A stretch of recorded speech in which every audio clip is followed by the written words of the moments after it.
جو نئی خبر ہے وہ یہی ہے کہ جو caretaker C M Sindh ہیں ان کا بھی جو فیصلہ ہو گیا ہے، اور تمام جو فریقین ہیں وہ اس بات پر راضی ہو گئے ہیں کہ جو نئے کیئر ٹیکر سی ایم ہوں گے سندھ کے وہ جسٹس مقبول باقر صاحب ہوں گے، اور یہ پہلے سپریم کورٹ کے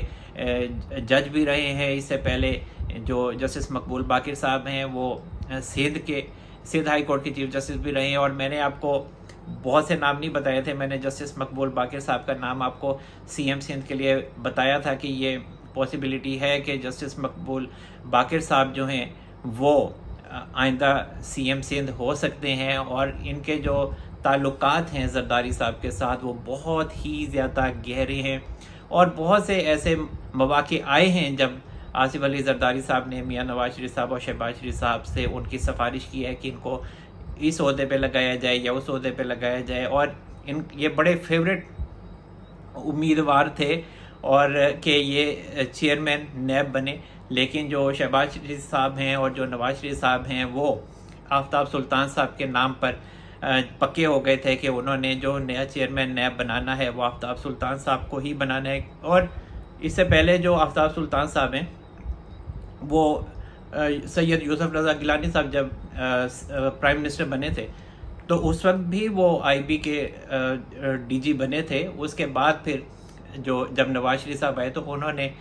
دوبارہ آفتاب سلطان صاحب کو ہی دوبارہ ڈی جی آئی بی بنایا تھا، بعد میں پھر ایکسٹینڈ بھی کیا گیا، اور پھر وہ جو دھنو چھنوں کا معاملہ ہوا اس کے بعد پھر یہ دوبارہ سے جو نواز شریف صاحب ہیں انہوں نے کہا تھا کہ آفتاب سلطان صاحب کو ہی چیئرمین نیب بنانا ہے۔ خاصا ٹائم لگ گیا لیکن یہ ہے کہ بنے پھر بھی چیئرمین نیب آفتاب سلطان صاحب ہی تھے۔ تو تب سے زرداری صاحب کی خواہش تھی کہ جسٹس جو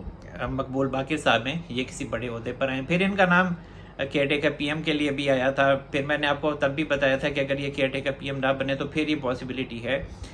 کہ یہ caretaker C M Sindh بن سکتے ہیں۔ تو اب جو رانا انصار صاحبہ ہیں اور جو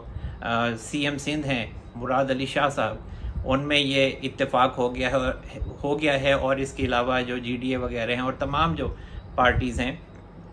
وہ اس بات پر راضی ہو گئی ہیں۔ اور اس کے علاوہ جو نئی خبر ہے وہ یہ ہے کہ عارف علوی صاحب نے 14 اگست کے موقع پر ایک تقریر کی اور اس میں ان کا کہنا تھا کہ درگزر سے کام لیا جائے اور نفرتوں کی بجائے محبتوں کو پھیلایا جائے، اور اب چونکہ وہ سبق دوش ویسے بھی ہونے والے ہیں تو اب سب کچھ وہ اپنا من ٹھار کر کے، اور جس طرح سے انہوں نے عمران خان صاحب کی ہی زیادہ تر چاپلوسی کہہ سکتے ہیں ان کے احکامات پر عمل کیا ہے۔ پاکستان کے وہ صدر کم تھے اور عمران خان صاحب کے وہ پارٹی کے صدر زیادہ لگتے تھے، اور جو پاکستان کو نقصان پہنچایا ہے تو وہ صدر عارف علوی صاحب نے بھی بہت زیادہ پہنچایا ہے، اس میں کوئی شک نہیں ہے۔ اور ریاست کے جو ان ذمہ داریاں تھیں صدر عارف علوی صاحب کی وہ بھی انہوں نے اس طریقے سے نہیں نبھائی ہیں جس طرح سے انہیں نبھانی چاہیے تھیں، اور وہ بالکل ہی قوانین سے ہٹ کے اپنی مرضی کے فیصلے کرتے رہے ہیں۔ اور اب جس طرح سے وہ کہہ رہے ہیں کہ قائد اعظم کے اصولوں پہ عمل کرنا چاہیے، اب جب تک 5 سال تک یہ لوگ بڑے لوگ عہدوں پہ ہوتے ہیں نا تو تب تک یہ اپنی مرضیاں کرتے رہتے ہیں، اصولوں کے خلاف جاتے ہیں، اور جو قوانین ہوتے ہیں ان کو پامال کرتے ہیں، اور جب جانے والے ہو جاتے ہیں تو پھر ان کو قائد اعظم یاد آ جاتے ہیں۔ تو قائد اعظم بیچارے سب سے اینڈ میں آتے ہیں، جب ان کی جانے کی باری آتی ہے نا تو پھر یہ قائد اعظم کو یاد کرنے لگتے ہیں۔ تو ایسے نہیں ہونا چاہیے، آپ لوگ پہلے ہی قائد اعظم کے اصولوں پہ عمل کریں، آئین کے مطابق عمل کریں، آپ پارٹی کے صدر نہ بنیں، ایک اپنے لیڈر کے جو احکامات ہیں ان کو نہ مانیں، آپ ریاست کے صدر ہیں، عوام کے صدر ہیں، آپ اس پر عمل کریں۔ اور اس کے علاوہ جو بڑی خبر ہے وہ یہ ہے کہ چودھری پرویز الہی صاحب کو جوڈیشل ریمانڈ پر جیل بھیج دیا گیا ہے، اور اس سے پہلے جو چودھری پرویز الہی صاحب ہیں ان کو ایم پی او 3 کے تحت جیل میں رکھا گیا تھا، اور جب آج ان کی جب مدت پوری ہوئی تو جو نیب راولپنڈی ہے انہوں نے چودھری پرویز الہی صاحب کا راہداری ریمانڈ مانگا خالد حیات صاحب سے جو کہ ڈیوٹی مجسٹریٹ تھے، اور انہوں نے فیصلہ محفوظ کیا اور پھر چودھری پرویز الہی صاحب کو ریمانڈ پر نیب کے حوالے کر دیا۔ اور جو راولپنڈی نیب ہے انہوں نے راہداری ریمانڈ لے کر نیب لاہور کو چودھری پرویز الہی صاحب کو سپرد کر دیا. اب چودھری پرویز الہی صاحب کو آج یا کل نیب لاہور میں متعلقہ عدالت میں پیش کیا جائے گا. اور یہ جو ریاست کا کھیل ہے نا، یہ بڑا ہی انٹرسٹنگ ہے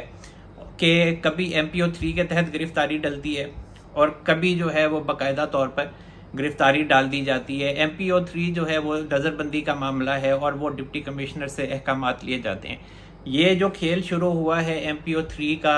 اور یہ باقاعدہ طور پر گرفتاری ڈالنے کا، مجسٹریٹ کے سامنے پیش کرنے کا، تو بہت سے لوگوں کو اس بات کا آئیڈیا نہیں ہے کہ یہ کس طرح سے کھیل جو ہے وہ کھیلا جا رہا ہے اور کس طرح سے شٹل کاک بنے ہوئے ہیں. چاہے وہ علی محمد خان صاحب تھے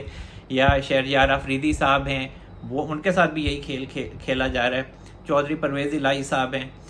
تو یہ وہ شخصیات ہیں. اس کے علاوہ جو سرفراز چیمہ صاحب ہیں جو سابق گورنر پنجاب ہیں، وہ بھی اسی سلسلے کی ایک کڑی ہیں. ایم پی او 3 کا جو حل نکالا گیا تھا وہ 9 مئی کے واقعات کے بعد نکالا گیا تھا کہ جو ہزاروں لوگوں کو انہوں نے گرفتار کرنا تھا جو 9 مئی کے واقعات میں ملوث تھے، تو وزارت داخلہ میں اور جو قانون نافذ کرنے والے ادارے ہیں ان کے سامنے یہی مسئلہ سامنے آیا تھا، ان کے پیش آیا تھا کہ اگر ہم نے ہزاروں لوگوں کو باقاعدہ طور پر ان کی گرفتاری ڈالی تو پھر ان ہزاروں لوگوں کو مجسٹریٹ کے سامنے اکٹھے کیسے پیش کیا جائے گا. تو پھر ریاست نے اس کا یہ حل نکالا کہ ان سب کو فی الحال گرفتار کریں اور ان کو ایم پی او 3 کے تحت گرفتار کیا جائے. نظر بندی کے احکامات دیے جائیں ڈپٹی کمشنر کی طرف سے، مجسٹریٹ کے سامنے پیش نہ کیا جائے. کیونکہ اگر پولیس باقاعدہ گرفتاری ڈالتی ہے کسی کی تو اسے فوری طور پر مجسٹریٹ کے سامنے پیش کرنا ہوتا ہے. پھر مجسٹریٹ یہ فیصلہ کرتا ہے کہ اسے ریمانڈ دینا ہے یا اس کو ریمانڈ نہیں دینا ہے. تو اسی معاملے سے بچنے کے لیے اکٹھے ہزاروں لوگوں کو یا 100 لوگوں کو مجسٹریٹ کے سامنے پیش کرنے سے بہتر ہے کہ پہلے ملزم کا ایم پی او 3 کے تحت جو حکم نامہ ہے وہ لیا جائے، اس کو کم از کم 30 دن کے لیے نظر بند کیا جائے، اور جب نظر بندی ختم ہو تو پھر باقاعدہ طور پر پولیس اریسٹ کر لے اور مجسٹریٹ کے سامنے پیش کر دے. مجسٹریٹ پھر آگے جا کے وہ پھر اس کی گرفتاری ڈال دیتا ہے، راہداری ریمانڈ دے دیتا ہے، تو وہ اس طرح سے وہ جیل میں چلے جاتے ہیں. پھر یہ کیس چلتا ہے ہائی کورٹ میں، یہ لوگ ضمانتیں کرواتے ہیں. چودھری پرویز الہی صاحب کی آپ ایگزامپل دیکھ لیں، وہ ہائی کورٹ میں درخواست دیتے ہیں، وہاں سے ضمانت ہوتی ہے. تو اگر راول پنڈی کے ڈپٹی کمشنر نے ایم پی او 3 کے تحت آرڈر کیا ہے تو وہ فوراً وہاں سے پکڑ لے گی پولیس باہر سے. اور جب ایم پی او 3 سے 30 دن پورے ہوتے ہیں، چاہے وہ چودھری پرویز الہی صاحب ہیں یا وہ شہریار آفریدی صاحب ہیں یا علی محمد خان ہیں یا جو دوسرے رہنما ہیں سرفراز چیمہ صاحب ہیں، سب کے ساتھ ایک ہی اصول یہ چل رہا ہے. میں آپ کو ایک پیٹرن بتا رہا ہوں کہ یہ پیٹرن ہے ان کا. جب 30 دن ختم ہو جاتے ہیں ایم پی او 3 کے تو پولیس ان کو گرفتار کر لیتی ہے، مجسٹریٹ کے سامنے پیش کرتی ہے، وہاں یہ جیل میں رہتے ہیں، یہ درخواست دیتے ہیں، اس میں کچھ دن لگ جاتے ہیں، ان کی ضمانت ہو جاتی ہے. جب ان کی ضمانت ہوتی ہے، اگر پنڈی ایم پی او 3 سے پہلے تھا تو لاہور کا کوئی ڈپٹی کمشنر آرڈر دے دیتا ہے تو کوئی لاہور کی پولیس پکڑ لیتی ہے، اور کبھی معاملہ اسلام آباد پولیس پکڑ لیتی ہے. تو اس طریقے سے یہ سلسلہ چلے جا رہا ہے. اور اس کے علاوہ جو اہم خبر ہے وہ ہنا بٹ صاحبہ کے حوالے سے ہے کہ جو لندن میں ان کے ساتھ واقعہ پیش آیا ہے، تو یہ اس کی جتنی بھی مذمت کی جائے کم ہے. اور یہ جو لوگ جس طرح کی یہ پی ٹی آئی کے لوگ حرکتیں کر رہے ہیں، یہ صرف اپنا ہی تماشا دکھا رہے ہیں. آپ اس بات کو سمجھیں، جو پی ٹی آئی کے لوگ ہیں جو طوفان بدتمیزی پھیلائے ہوئے ہیں پوری دنیا میں، لوگوں کو اپنا تماشا دکھا رہے ہیں، آپ لوگ یقین مانیں خود بہت برے لگ رہے ہیں. اس میں ہنا بٹ صاحبہ کا یا کسی اور کا کوئی کردار نہیں ہے، یہ آپ لوگ ہی برے لگ رہے ہیں. اور جو سیاست ہے آپ اس کو ایک گیم کی طرح لیں. آپ نے اس کو اپنی ذات کے اوپر کیوں مسلط کر لیا ہے؟ عمران خان صاحب کو اپنی ذات پہ کیوں مسلط کر لیا ہے؟ سیاست ایک کھیل کی طرح ہے. آپ لوگ ذاتیات پر کیوں آ چکے ہیں؟ آپ لوگوں کے بارے میں جب یہ لوگ لندن کی سڑکوں پر بھاگتے ہیں کسی گاڑی کے پیچھے، پہلے یہ ہمایوں دلاور صاحب کی گاڑی کے پیچھے بھاگتی رہی ہیں خواتین جو تھیں معذرت کے ساتھ، وہ کون سا اچھی لگ رہی تھی؟ وہ بھی یہی کچھ تھا. تو جب اس طرح کے سین کم از کم میں دیکھتا ہوں تو مجھے تو یہ پرانی فلموں میں انگلش موویز ہوتی تھیں ان میں زومبیز